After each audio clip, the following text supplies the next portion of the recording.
ಶ್ರೀ ಗುರು ರಾಘವೇಂದ್ರಾಯ ನಮಃ. ಎಲ್ಲರಿಗೂ ನಮಸ್ಕಾರಗಳನ್ನ ತಿಳಿಸ್ತಾ, ಭಗವಂತನೇ ಒಂದೊಂದ್ಸಲ ನಮ್ಮ ಬುದ್ಧಿಗೆ ಮಂಕನ್ನ ಕವಿಸ್ತಾನಂತೆ ಅನ್ನೋ ಒಂದು ನನ್ನ ಅನುಭವನ ಈ ವಿಡಿಯೋ ಮುಖಾಂತರ ಶೇರ್ ಮಾಡಿಕೊಳ್ತೀನಿ. ಅದಕ್ಕೂ ಮುಂಚೆ ಈ ತಪ್ತ ಮುದ್ರಾಧಾರಣೆ ಅದು ಇವತ್ತು ಪ್ರಥಮ ಏಕಾದಶಿ ದಿನ ಯಾಕೆ ಮಾಡ್ತಾರೆ, ಹೇಗೆ ಮಾಡ್ತಾರೆ, ಯಾರೆಲ್ಲ ಮಾಡಿಸ್ಕೋಬಹುದು ಅನ್ನೋದನ್ನ ಮೊದಲನೇದಾಗಿ ಈ ವಿಡಿಯೋ ಮುಖಾಂತರ ತಿಳಿಸ್ತಾ ಹೋಗ್ತೀನಿ. ತಪ್ತ ಮುದ್ರಾಧಾರಣೆ ಅಂತ ಅಂದರೆ ಶ್ರೀಮನ್ನಾರಾಯಣನ ಶಂಖ ಮತ್ತು ಚಕ್ರ ಚಿಹ್ನೆಗಳನ್ನ ಸುದರ್ಶನ ಹೋಮ ಕುಂಡಲದಲ್ಲಿ ಬಿಸಿ ಮಾಡಿದ ಲೋಹದ ಮುದ್ರೆಗಳ ಮೂಲಕ ಗುರು ಪರಂಪರೆಯಿಂದ ಭಕ್ತರು ಭುಜಗಳ ಮೇಲೆ ಧರಿಸುವ ಒಂದು ವಿಶಿಷ್ಟವಾದ ಸಂಪ್ರದಾಯದ ಒಂದು ಪವಿತ್ರ ಆಚರಣೆನ ನಾವು ತಪ್ತ ಮುದ್ರಾಧಾರಣೆ ಅಂತ ಹೇಳ್ತೀವಿ. ಈ ತಪ್ತ ಮುದ್ರಾಧಾರಣೆನ ಯಾಕೆ ಮಾಡಬೇಕು ಅಂತ ಅಂದರೆ, ಇದೊಂದು ಭಗವಂತನ ದಾಸತ್ವದ ಗುರುತು, ಅಂದರೆ ಒಂದು ಐಡೆಂಟಿಫಿಕೇಶನ್.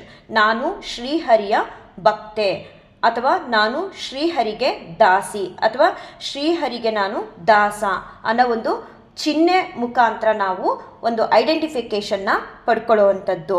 ಈ ಚಿಹ್ನೆಗಳನ್ನ ಭಕ್ತರು ತಮ್ಮ ಭುಜಗಳ ಮೇಲೆ ಅಥವಾ ಹೆಣ್ಮಕ್ಳು ಕೈಗಳ ಮೇಲೆ ಹಾಕಿಸ್ಕೊಳ್ಳೋದ್ರ ಮುಖಾಂತರ ನಾನು ಭಗವಂತನಿಗೆ ಅಂದರೆ ಮಹಾವಿಷ್ಣು ಅಥವಾ ಶ್ರೀಹರಿಗೆ ದಾಸಿಯಾಗಿದ್ದೀನಿ ಅಥವಾ ದಾಸನಾಗಿದ್ದೀನಿ ಅನ್ನೋ ಒಂದು ಸಮರ್ಪಣೆಯ ಸಂಕೇತನ ಸೂಚಿಸೋದಕ್ಕೋಸ್ಕರ ಈ ಒಂದು ತಪ್ತ ಮುದ್ರಾಧಾರಣೆನ ಮಾಡಿಸ್ಕೊಳ್ತಾರೆ. ಇವತ್ತು ತುಂಬ ಅನೇಕ ಭಕ್ತರು, ನಾನು ಕೂಡ ನಿನ್ನೆಯಿಂದ ಕೂಡ ತುಂಬ ಅಂದ್ಕೊಂಡೆ ಇವತ್ತು ಹೋಗಿ ಎಲ್ಲಿ ನಮ್ಮ ಸುತ್ತಮುತ್ತ ರಾಘವೇಂದ್ರ ಸ್ವಾಮಿಯವರ ಮಠದಲ್ಲಿ ಈ ತಪ್ತ ಮುದ್ರಾಧಾರಣೆನ ಮಾಡ್ತಾರೆ ಅಲ್ಲಿ ಮಾಡಿಸ್ಕೊಂಡು ಬರಬೇಕು ಅಂತ. ಆದರೆ ಆಗಲಿಲ್ಲ. ಯಾಕಂತ ಅಂದರೆ ನಮ್ಮೂರಲ್ಲಿರುವಂತಹ ರಾಯರ ಮಠದಲ್ಲಿ ಮಾಡಲ್ಲ ಅಂತ ತಿಳಿದು ಬಂತು ವಿಚಾರ.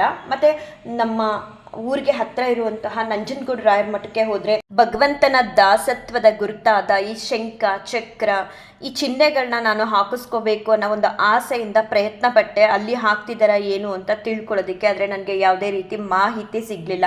ಅದಾದಮೇಲೆ ಮತ್ತೆ ನಮ್ಮೂರಿಗೆ ಹತ್ತಿರದಲ್ಲಿರುವಂಥ ಒಂದು ಶ್ರೀನರಸೀಪುರದ ರಾಯರ ಮಠದಲ್ಲಿ ಹಾಕ್ತಾರ ಅಂತ ಒಂದು ಮಾಹಿತಿ ತಿಳ್ಕೊಳ್ಳೋಕ್ಕೆ ಪ್ರಯತ್ನ ಪಟ್ಟೆ. ನನಗೆ ಅಲ್ಲೂ ಕೂಡ ಮಾಹಿತಿ ಸಿಗಲಿಲ್ಲ.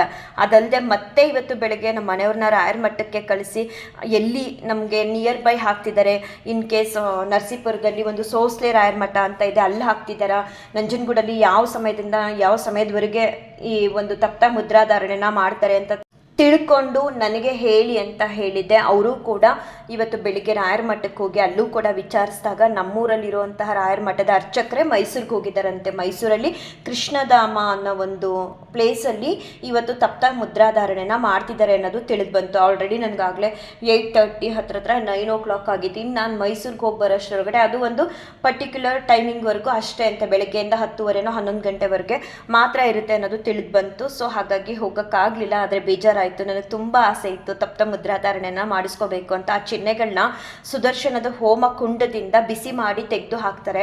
ತುಂಬ ಆಸೆ ಇತ್ತು, ಬಟ್ ಆಗಲಿಲ್ಲ. ನೋಡೋಣ ಯಾವಾಗ ಈ ಭಗವಂತನ ದಾಸತ್ವದ ಗುರುತನ್ನ ಹಾಕಿಸ್ಕೊಳ್ಳೋ ಅಂತ ಒಂದು ಯೋಗ ನನ್ನ ಪಾಲ್ಗಿದೆ ಅಂತ ಹೇಳಿ. ಆದರೆ ನಾವು ಬೇಸರ ಮಾಡ್ಕೋಬಾರ್ದು. ಇವಾಗ ಇಲ್ಲ ಅಂದರೆ ಮುಂದೊಂದು ದಿನ ಭಗವಂತ ಹೇಗಾದರೂ ನಮಗೆ ತಪ್ತ ಮುದ್ರಾಧಾರಣೆನ ಮಾಡಿಕೊಡುವಂಥ ಒಂದು ಅವಕಾಶನ ಕೊಡ್ತಾರೆ ಅನ್ನೋ ಒಂದು ನಂಬಿಕೆಯಿಂದ ಪ್ರಥಮ ಏಕಾದಶಿ ಆಚರಣೆಯನ್ನು ಮಾಡ್ತಾ ಇದ್ದೀನಿ. ಮತ್ತು ಈ ತಪ್ತ ಮುದ್ರಾಧಾರಣೆನ ಮಾಡ್ಕೊಳ್ಳೋದ್ರಿಂದ ನಮಗೆ ಯಾವ ರೀತಿ ಒಂದು ಒಳ್ಳೆಯದಾಗುತ್ತೆ ಅಂತ ಅಂದರೆ, ಪಾಪಗಳು ಕ್ಷಯ ಆಗುತ್ತೆ, ಪುಣ್ಯ ಅನ್ನೋದು ವೃದ್ಧಿ ಆಗುತ್ತೆ, ಮತ್ತು ನಮ್ಮಲ್ಲಿ ಏನೋ ಒಂದು ರೀತಿ ಎಕ್ಸ್ಟ್ರಾಡಿನರಿ ಭಕ್ತಿ ಅನ್ನೋದು ಉಂಟಾಗುತ್ತೆ. ಈಗ ಆ ಸುದರ್ಶನ ಹೋಮ ಕುಂಡದಿಂದ ನಮ್ಮ ಕೈ ಮೇಲೆ ಆ ಬಿಸಿ ಮಾಡಿದ ಲೋಹಗಳನ್ನ ಹಾಕಿದಾಗ ಒಂದು ರೀತಿ ಈಗ ನಾರ್ಮಲ್ ಆಗಿ ಒಂದು ಭಕ್ತಿ ಇರುತ್ತೆ ಅಂದ್ಕೊಳ್ಳಿ, ಆ ಕ್ಷಣಕ್ಕೆ ನಮಗೆ ಎಕ್ಸ್ಟ್ರಾಡಿನರಿ ಭಕ್ತಿ ಅನ್ನೋದು ಉಂಟಾಗುತ್ತೆ. ಅಷ್ಟು ಮಾತ್ರ ಅಲ್ಲ, ಯಾವಾಗ ಈ ಭಗವಂತನ ದಾಸತ್ವದ ಗುರುತುಗಳಾದ ಶಂಖ ಚಕ್ರ ಇವೆಲ್ಲ ನಮ್ಮ ಕೈ ಮೇಲೆ ಅಥವಾ ಭುಜಗಳ ಮೇಲೆ ಬೀಳುತ್ತೋ ಆಗ ನಮಗೆ ಒಂದು ಕ್ಷಣಕ್ಕೆ ಅನಿಸ್ಬಿಡುತ್ತೆ ನಮ್ಮ ದೇಹವೇ ದೇವಾಲಯ ಅನ್ನೋ ಒಂದು ಭಾವನೆ ಬಂದ್ಬಿಡುತ್ತೆ. ಈ ಎಲ್ಲ ಕಾರಣಗಳಿಂದ ನಾವು ಈ ಒಂದು ತಪ್ತ ಮುದ್ರಾಧಾರಣೆನ ಮಾಡಿಸ್ಕೋಬೇಕು ಅಂತ ಹೇಳಿ ಎಷ್ಟೋ ಜನ ಭಕ್ತರು ಮಾಡಿಸ್ಕೊಡುತ್ತಾರೆ ರಾಯರ ಮಠಗಳಿಗೆ ಹೋಗಿ.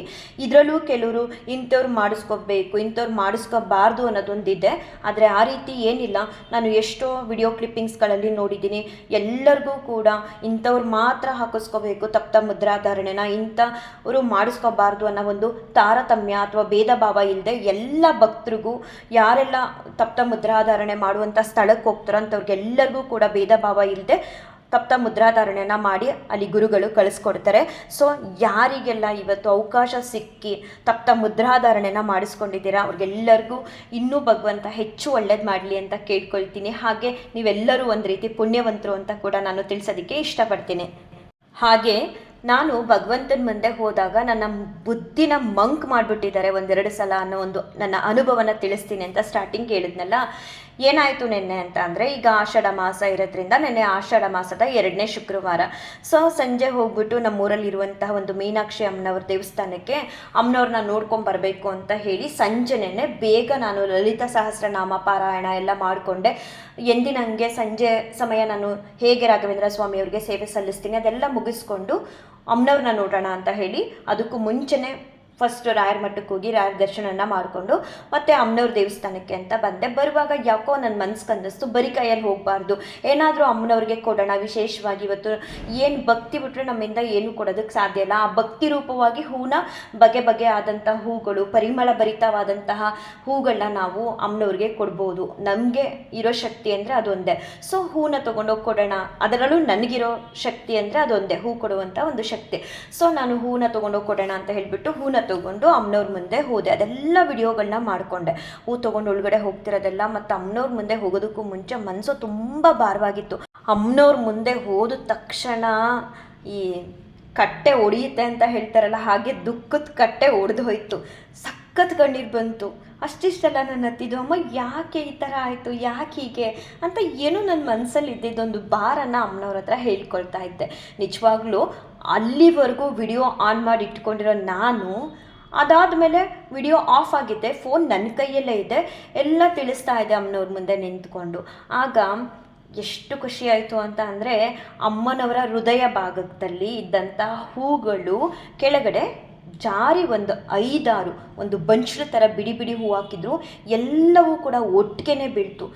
ಎಷ್ಟು ಖುಷಿ ಆಯಿತು ಅಂತ ಅಂದರೆ ಅಷ್ಟಿಷ್ಟಲ್ಲ. ಮತ್ತು ನಾನು ಹೋದಾಗೆಲ್ಲ ಸಾಮಾನ್ಯವಾಗಿ ಅಲ್ಲಿ ಗೇಟೇ ಹಾಕಿರ್ತಾರೆ ಅಮ್ಮನವ್ರದ್ದು.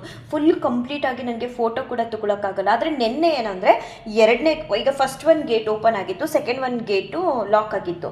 ಬಟ್ ನಾನು ಅಮ್ಮನವ್ರನ್ನ ನೋಡ್ತಾ ನನ್ನ ಮನಸ್ಸಲ್ಲಿದ್ದಂಥ ಒಂದು ಭಾರವಾದಂಥ ವಿಚಾರಗಳನ್ನ ಅಮ್ಮನವ್ರ ಮುಂದೆ ತಿಳಿಸ್ತಾ ಇದ್ದೆ. ಆ ಕ್ಷಣಕ್ಕೆ ಅಮ್ಮನವರು ನನಗೆ ಆಶೀರ್ವಾದನ ಮಾಡಿದ್ರು. ತುಂಬ ಖುಷಿಯಾಯಿತು. ಆದರೆ ನೋಡ್ತೀನಿ ವಿಡಿಯೋ ಆಫಲ್ಲಿದೆ. ಅದು ಹೆಂಗೆ ನನಗೆ ಮಂಕು ಕವ್ದಂಗೆ ಆಗುತ್ತೆ, ಅಥವಾ ನಮ್ಮ ಬುದ್ಧಿನ ಒಂಥರ ಮಂಕು ಕವಿಸ್ಬಿಡ್ತಾರೆ ಭಗವಂತ ಅಂತ ಹೇಳ್ತಾರಲ್ಲ, ಅದು ಸತ್ಯ ಅಂತ ಅನ್ನಿಸ್ತು. ಎಲ್ಲ ಹೂ ತೊಗೊಂಡು ಹೂ ಬುಟ್ಟಿಗೆ ಹಾಕಿದ್ದೆಲ್ಲ ವಿಡಿಯೋ ಕ್ಲಿಪ್ಪಿಂಗ್ಸ್ಗಳನ್ನ ಮಾಡ್ಕೊಂಡಿದ್ದೀನಿ. ಅಮ್ಮನ ಮುಂದೆ ನಿಂತ್ಕೊಂಡು ನನ್ನ ದುಃಖನ ಹೇಳ್ಕೊಳ್ತಾ ನಾನು ವಿಡಿಯೋನೇ ಆನ್ ಮಾಡ್ಕೊಂಡಿಲ್ಲ, ಆಫಲ್ಲಿದೆ. ಅಮ್ಮ ಆಶೀರ್ವಾದ ಮಾಡಿದ್ರು. ಮನೇಲಿ ರಾಯರು ಮತ್ತು ತುಂಬ ಎಲ್ಲ ದೇವ್ರ ಫೋಟೋಗಳಿಂದಲೂ ಕೂಡ ನಾನು ಆಶೀರ್ವಾದನ ಪಡ್ಕೊಂಡಿದ್ದೀನಿ. ಆ ವಿಡಿಯೋ ಕ್ಲಿಪ್ಪಿಂಗ್ಸ್ ಸಾಕಷ್ಟು ನಾನು ವಿಡಿಯೋಗಳಲ್ಲಿ ಹಾಕ್ತಾನೆ ಬರ್ತೀನಿ. ದೇವಸ್ಥಾನದಲ್ಲಿ ಅದರಲ್ಲೂ ಮೀನಾಕ್ಷಿ ಅಮ್ಮನವರಿಂದ ನನಗೆ ಹೂ ಸಿಕ್ತಾಗ ಎಷ್ಟು ಖುಷಿ ಆಯಿತು ಅಂದರೆ, ಆದರೆ ಅಷ್ಟೇ ಬೇಸರ ಆಯಿತು. ಆ ಒಂದು ಕ್ಲಿಪ್ಪಿಂಗ್ಸ್ನ ನಾನು ತೊಗೊಳಕ್ಕಾಗಲಿಲ್ವಲ್ಲ, ಏನಾಗಿತ್ತು ನನ್ನ ಬುದ್ಧಿಗೆ ಅಂತ. ಅದೇನೋ ಒಂದು ಈ ಭೂಮಿ ಮೇಲೆ ಒಂದು ಹುಲ್ಕಡ್ಡಿ ಕೂಡ ಅಲ್ಗಾಡಬೇಕಾದ್ರೆ ಅದಕ್ಕೆ ಭಗವಂತನ ಇಚ್ಛೆ ಇರಬೇಕು ಅಂತ ಹೇಳ್ತಾರಲ್ಲ, ಹಾಗೆ ನನ್ನ ಮನಸ್ಸಲ್ಲಿ ಆ ಕ್ಷಣದಲ್ಲಿ ವಿಡಿಯೋ ಮಾಡ್ಕೋಬೇಕು ಅನ್ನೋದು ಬುದ್ಧಿ ಬರಲಿಲ್ಲ, ಅಥವಾ ವಿಡಿಯೋ ನಾನು ಆನಲ್ಲಿ ಇಟ್ಕೊಂಡಿಲ್ಲ ಅನ್ನೋದು ಕೂಡ ನನಗೆ ಅರಿವಾಗಲಿಲ್ಲ. ಸುಮ್ಮನೆ ಅಮ್ಮನ ಮುಂದೆ ನಿಂತ್ಕೊಂಡು ನನ್ನ ದುಃಖನ ಹೇಳ್ತಾ ಇದ್ದೆ. ಕಣ್ಣಲ್ಲಿ ನೀರು ಬರ್ತಿತ್ತು.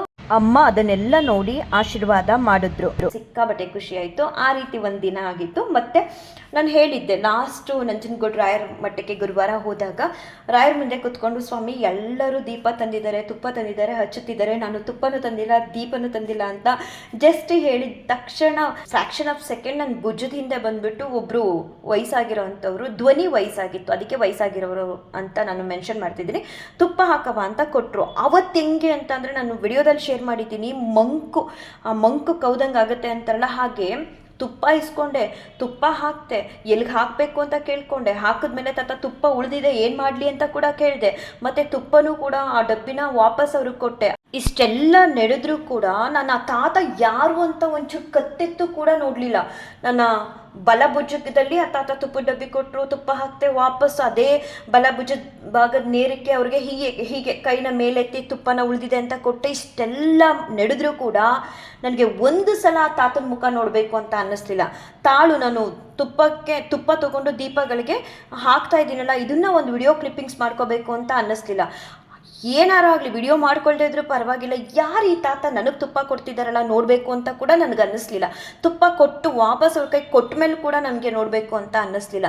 ಮನೇಲಿ ಬಂದು ನನ್ನ ಎಕ್ಸ್ಪೀರಿಯೆನ್ಸ್ ಎಲ್ಲ ಹೇಳಾದಮೇಲೆ ನನಗೆ ಈ ಯೋಚನೆ ಬಂತು, ನಾನೆಂಥ ದಡ್ಡಿ, ನನ್ನ ಬುದ್ಧಿಗೆ ಏನಾಗಿತ್ತು, ಮಂಕು ಕವ್ದಿತ್ತ, ಯಾರು ಆ ತಾತ, ಅಟ್ಲೀಸ್ಟ್ ಆ ತಾತಂಗೆ ಒಂದು ಥ್ಯಾಂಕ್ಸ್ ಹೇಳಬಾರ್ದು. ಯಾಕಂದರೆ ಆ ಕ್ಷಣ ಕೂತ್ಕೊಂಡು ನಾನು ತುಪ್ಪನೂ ತಂದಿಲ್ಲ ದೀಪನೂ ತಂದಿಲ್ಲ ಅಂತ ಹೇಳ್ತಿದ್ದವಳು, ಏನಾಗಿತ್ತು ನನ್ನ ಬುದ್ಧಿಗೆ, ಯಾಕೆ ನಾನು ಆ ರೀತಿ ಮಾಡಿದೆ ಅಂತ. ನಿಜವಾಗ್ಲೂ ಎಷ್ಟು ಸತ್ಯ ಅಂದರೆ ಭಗವಂತನ ಮಾಯೆ ಅಥವಾ ಭಗವಂತನ ಲೀಲೆ ಅಂತ ಎಲ್ಲ ಹೇಳ್ತಾರಲ್ಲ, ಹಾಗೆ ಭಗವಂತ ಆಡಿಸ್ದಂಗೆ ನಾವು ಆಡ್ತೀವಿ. ನಮ್ಮ ಒಂದು ಇಂಚಿಂಚು ಬುದ್ಧಿ ಕೂಡ ಭಗವಂತ ಕೊಡೋದ್ರಿಂದ ನಡೆಯುತ್ತೆ ಅನ್ನೋದು ನನಗಂತೂ ಸತ್ಯ ಅಂತ ಅನ್ನಿಸ್ತು. ಯಾಕಂದರೆ ಅವನ ಇಚ್ಛೆ ಇಲ್ಲದೆ ನಾವೇನು ಮಾಡೋಕ್ಕಾಗಲ್ಲ. ಎಲ್ಲ ಮಾಡಿದೆ, ಆ ತಾತನ ಯಾರು ಅಂತ ನೋಡ್ಕೊಳ್ಳಿಲ್ಲ, ಸುಮ್ಮನೆ ಕೂತಿದ್ದೀನಿ. ಅವ್ರು ಕೊಟ್ಟು ಹಾಗಿಸ್ಕೊಂಡೆ, ಮತ್ತೆ ಎಲ್ಲ ತುಪ್ಪನ ದೀಪಗಳಿಗೆಲ್ಲ ಹಾಕ್ಬಿಟ್ಟು ವಾಪಸ್ಸು ತಾತ ಉಳಿದಿದೆ ತಗೊಳ್ಳಿ ತುಪ್ಪ ಅಂತ ಕೊಟ್ಟೆ.